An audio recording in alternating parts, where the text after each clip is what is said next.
TIFU. I think I pavloved myself. TLDR. I listen to people talk to fall asleep, and now I fall asleep at work and while I drive. I have ADD, so my brain doesn't like to shut down or even slow down in the evening. It led to me being a night owl as a kid. I have fond memories of walking around my house as a child, reading late into the night, and hanging out in my parents' room and watch them sleep.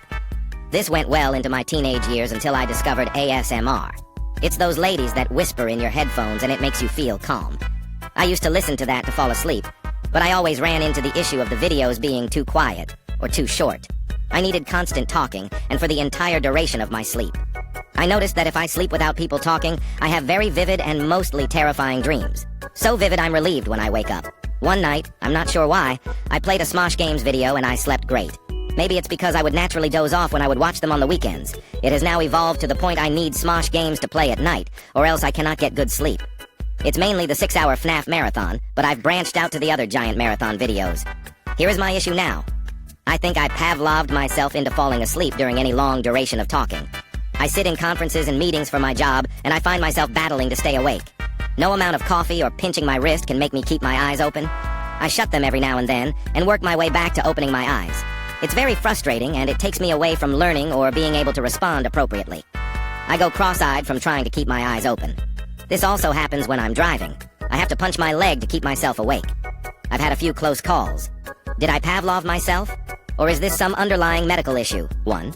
Get tested for narcolepsy. When I was a child, I'd always fall asleep in class, fairly suddenly. As an adult, it carried over into work, and I could feel my body wanting to suddenly fall asleep even while driving, whether I had an audiobook that really engaged me playing or loud music. When I was younger, this was diagnosed as ADD, and I was prescribed Adderall. My prescription was for the lowest possible dose, because that seemed to do the trick perfectly. After I stopped it as I got older, thinking I may have grown out of it, and not wanting to take stimulants forever, it began to come back. I went to my doctor, obviously a different one than when I was a kid, and he said that I might have narcolepsy, not ADD. I got tested, and turns out it was narcolepsy.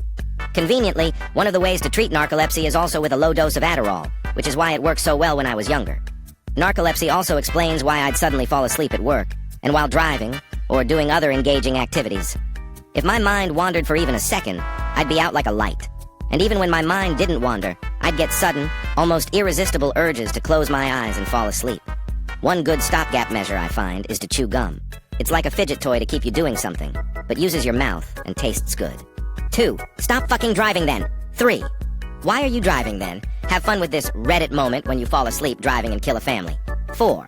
So people with ADHD can have what's called delayed sleep phase syndrome. Link. You've gotten yourself in a habit and you're struggling to stop. You're not sleeping deeply at night with all the external noise. Your brain can't refresh itself, and your body can't do the healing and refreshing it does at night, and you're exhausted. No wonder you're falling asleep during the day. You have vivid dreams when you try to break the habit because your brain is trying to process all the stuff it's been trying to process for how long you've been doing this to yourself. It will pass, but you gotta let your brain try to do the work it's supposed to have been doing. It's not easy, but it can be done. Sleep. Good refreshing sleep is so vital to people with ADHD.